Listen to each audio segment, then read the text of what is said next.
Bloque 6. Elaborar plantillas para forros y recortar forros.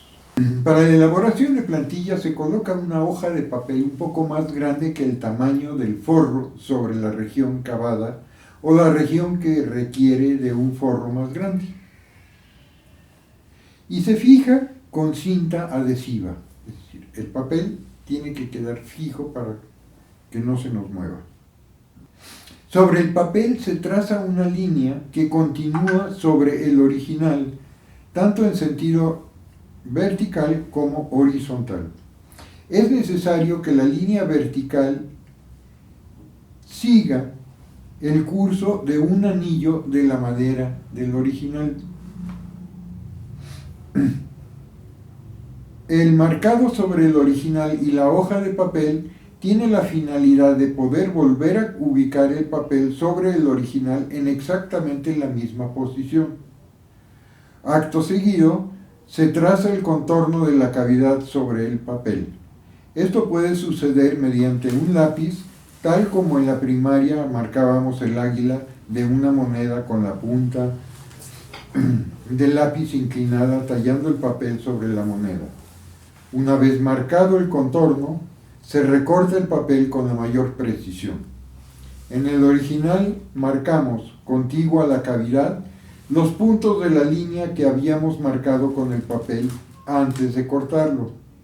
De esta manera tenemos los puntos de intersección con los cuales podemos ubicar la ahora plantilla recortada en su lugar preciso. A continuación, colocamos la plantilla sobre la pieza de madera que fungirá como forro. Es importante colocar la plantilla con 2 a 3 anillos desfasados. Es decir, tiene que estar ligeramente desfasada la línea de los anillos de principalmente picea. En maple no se necesita hacer eso porque es mucho más homogénea la estructura de la madera, pero en la picea sí es pertinente de que quede ligeramente oblicuos entre sí los anillos, para que de esta manera formen una especie de el cierre que sería el papel de las pincetas, como le llamamos, o los bloquecitos que ponemos encima de las rajadas cuando pegamos una rajada. Son comisarios de seguridad, como dice Möckel en alemán en su libro de la construcción de violines. Bien, una vez que esté marcada la silueta del forro, como lo vamos a necesitar, entonces habrá que recortarlo como lo mencioné al principio, en un ángulo fuera de 90 grados, es decir, más abierto, no menos de 90, sino más de 90, de tal manera que la parte que va a ser entra primero en contacto con la tapa es exactamente el tamaño del forro que queremos, y la parte superior es más grande.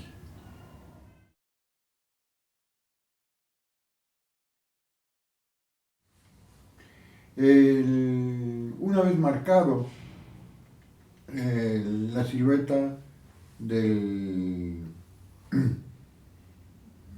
forro sobre la pieza que nos va a servir como forro, hay que tallarla. Siempre la orilla en un ángulo mayor a 90 grados, para que la parte que dé al forro sea exactamente la silueta de la cavidad o del lugar donde que queremos forrar, mientras que la parte superior del forro es más grande. La primera, eh, el primer trabajo que hay que hacer es,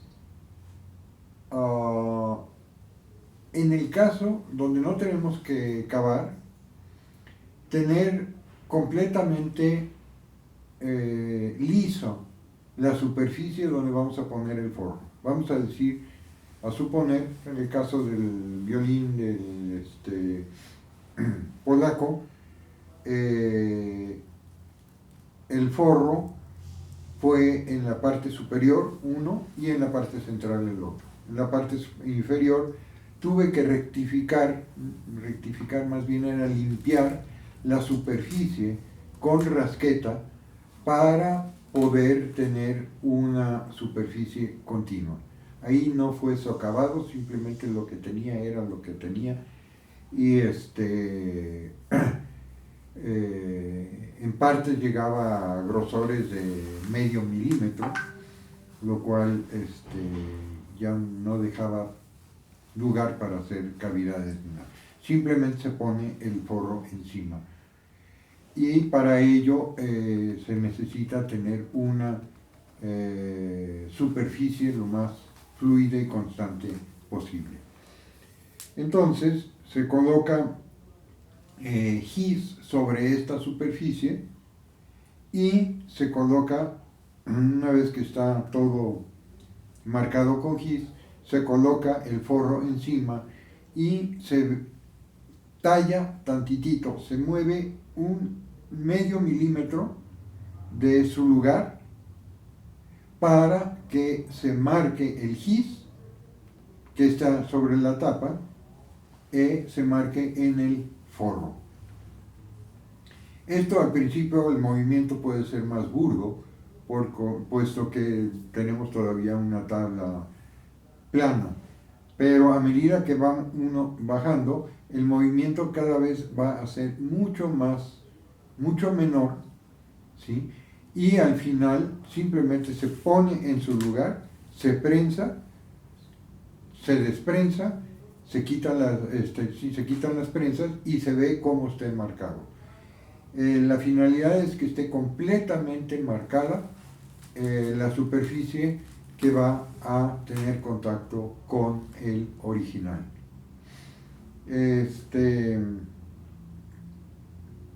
Es un trabajo tedioso, largo, a mí me fascina, a pesar de ser tedioso, es un reto lograr tener la pieza del forro completamente marcada con el gis que está en el original. Una vez rectificado el forro, y con ello quiero decir que el gis se marca en toda la superficie del forro,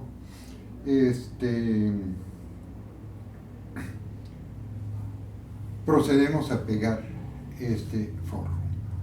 ¿Qué se tiene que hacer?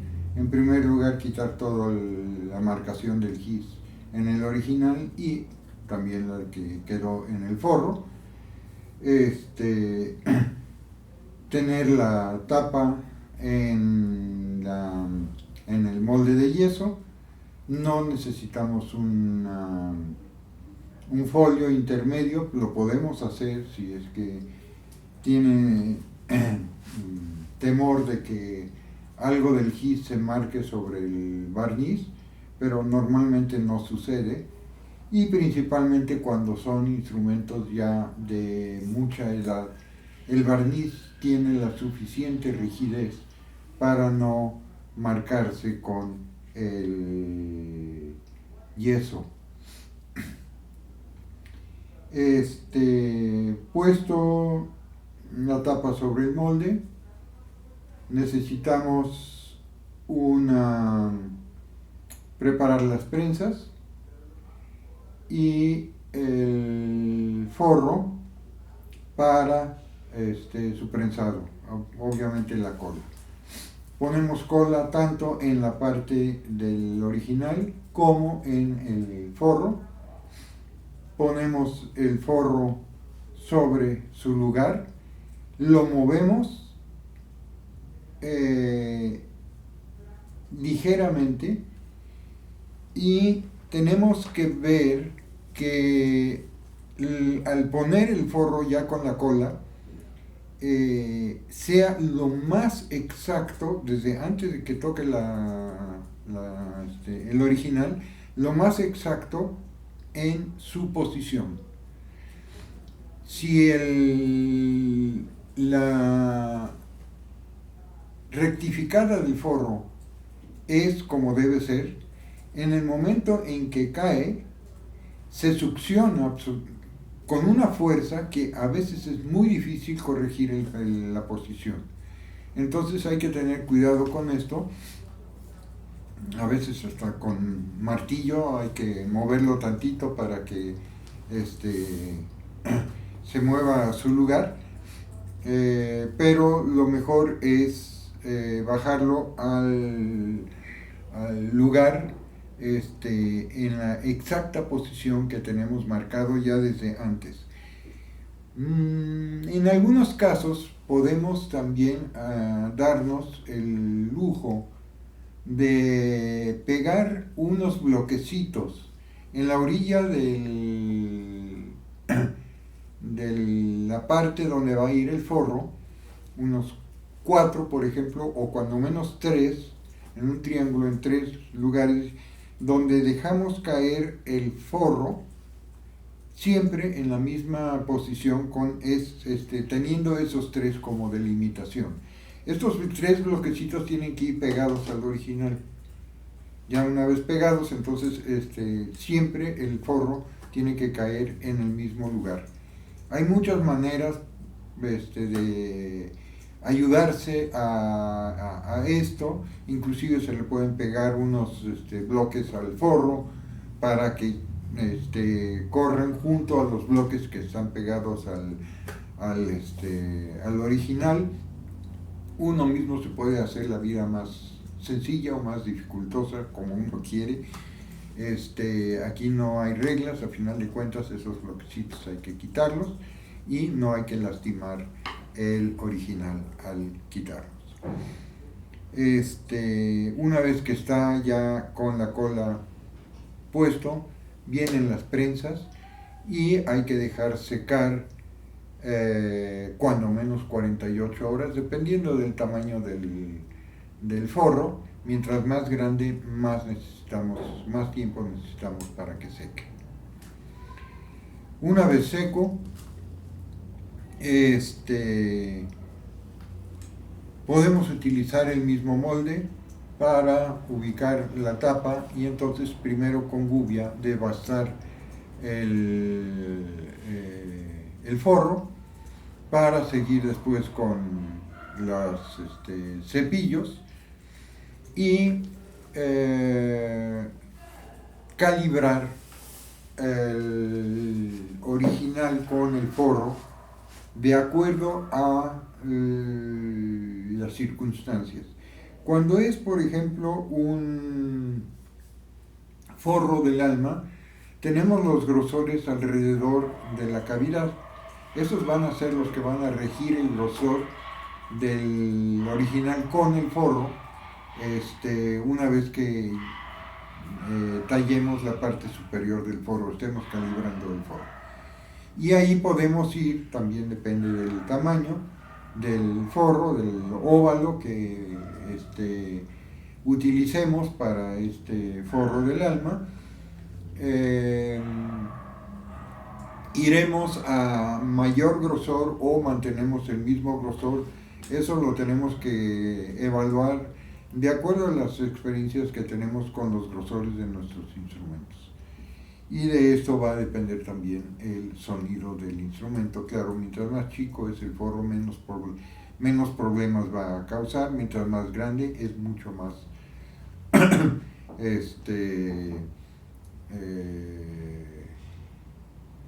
tiene mayor repercusión en la sonoridad del instrumento. Finalmente, ya calibrada la tapa a sus grosores con todo el forro, o calibrados los forros a los grosores de la tapa. Lo que sigue es, en dado caso, poner otra vez la barra armónica, cerrar la caja, o primero hacer el retoque, y ya que esté el retoque realizado, entonces pegar la tapa, para tener la libertad, principalmente debajo del diapasón, de poder rectificar el retoque de barniz y dejarlo todo lisito, bonito, y ya posteriormente pegar la tapa, y finalmente pues hacer el ajuste de puente, alma, clavijas y lo que se necesite hasta el encordado. Muchas gracias.